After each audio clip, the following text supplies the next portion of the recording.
안녕하세요, 디팔티입니다. 지난 세바요스 영상에 이어 이번 영상도 아스날 관련된 이야기를 준비해봤습니다. 아스날이 자하 대신 택한 니콜라스 페페, 지금 바로 시작해보겠습니다.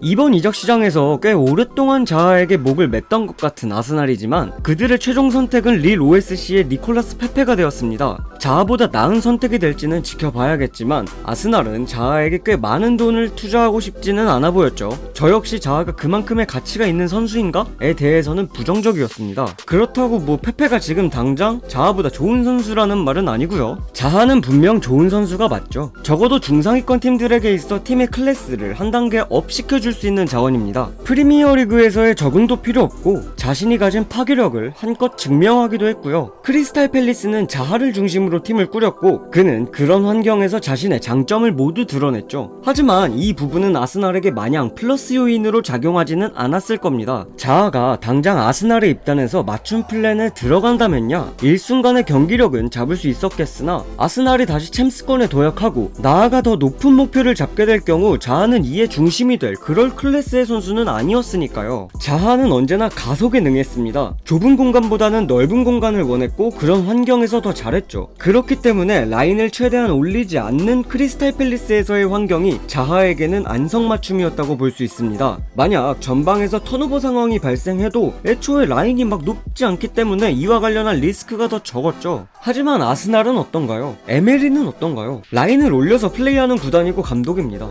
이런 환경에서 자하는 입증한 바가 전혀 없어요. 크리스탈 팰리스에서도 좁은 공간에 들어서면 그 위력이 반감되었던 게 자하입니다. 그렇다고 자하가 조력자로서 녹아들 수 있을까요? 이것에 대한 의문도 확실치 않았죠. 아스날은 이미 세바요스를 영입했고 외지를 포함해 사공이 2명이 되었습니다. 여기에 자하까지 오면 사공이 너무 많아지는 상황에 이르는데 그렇다면야 자하가 보다 조력자로서 경기에 임해야 하는 것이 맞다고 생각해요. 하지만 아스날은 조력자로서 자하의 가치는 크리스탈 팰리스의 요구액보다 적다고 판단한 것 같고요. 종합해보자면 아스날에게 있어 자하는 주로 활용하기에도 애매한 자원이었고 조력자로 기용하기에는 너무 비싼 선수였던 거죠. 물론 페페 역시 팀에 있어 주가 되어 자신의 가치를 높인 선수라는 점은 비슷해요. 다만 플레이 스타일에 있어서는 차이가 조금 있는 편입니다. 페페는 동료를 활용해 전진할 수 있는 선수이며 좁은 공간에서도 영향력이 크게 줄지 않아요. 애초에 드리블만이 장점이 아닌 선수라 단순히 드리블에 있어서는 자하에게 매우 밀리는 양상이지만 아스날이 무작정 온더블만 보고 영입하고자 하는 건 아닐 테니까요. 아마 이런 부분이 아스날에게 있어 가장 중요한 선택의 이유가 되지 않았나 싶습니다. 어쨌든 아스날은 에메리가 감독직을 맡고 있는 한 높은 라인과 좁은 공간에서 효율을 이끌어내야 하니까요. 페페가 자하보다 월등하다고 생각하는 능력 중 하나는 공이 없을 때의 움직임입니다. 보통 오프 더 볼이라고 하는 그 움직임 말이죠. 페페는 공간에 대한 이해도가 꽤 좋은 선수라고 보여졌습니다. 자신이 볼을 소유하고 있을 때 침투해 오는 같은 팀 선수를 보는 모습이나 같은 팀 선수가 상대 수비의 시선을 빼앗고 있을 때 침투에 들어가는 움직임은 분명히 자하보다 100번 낫습니다. 아스날에는 외질이라는 패스 줄기가 있죠. 그리고 이 선수는 19-20 시즌 4-2-3-1 체제에서 핵심이 될 가능성이 매우 높습니다. 뭐 세바요스가 이 자리를 차지할 수는 있겠지만 어쨌든 시즌 초에는 외질이 들어가는 게 그림상 더 자연스러운 건 사실이니까 넘어가도록 하고요. 아무튼 페페는 상대 수비의 시선을 곧잘 이용할 줄 아는 선수이며 이에 따라 패서와의 호흡도 꽤 흥미롭게 지켜볼만 하다고 생각합니다. 결론은 페페와 자하는 팀에서 주가 되어 활동한다는 공통점이 있지만 플레이 스타일이 꽤 다르다는 거예요. 자하는 필히 자신에게 공이 있어야만 제값을 해낼 수 있는 선수고 페페는 자신이 볼을 소유하는 시간이 좀 더 줄어들더라도 어느 정도의 활약을 펼칠 수 있는 선수라고 할 수 있겠죠. 앞서 말했듯 페페가 자하보다 좋은 선수다 이건 아닙니다. 단지 아스날에서는 자하보다 페페 같은 유형이 필요하다는 것 뿐이에요. 볼을 쥐고 있을 때의 영향력은 감히 비교도 되지 않을 만큼 자하의 우위가 맞습니다. 자하와 링크가 뜨는 에버튼의 경우에는 당연히 페페보다 자하가 훨씬 좋은 선택지겠죠. 이 선수는 자신의 힘으로 팀을 업그레이드 시켜줄 수 있는 선수니까요. 물론 뭐 한계치가 존재하겠지만 반면 아스날은 팀에 더 잘 녹아들 수 있는 선수가 필요합니다. 팀의 완성도를 높여줄 수 있는 선수 말이죠.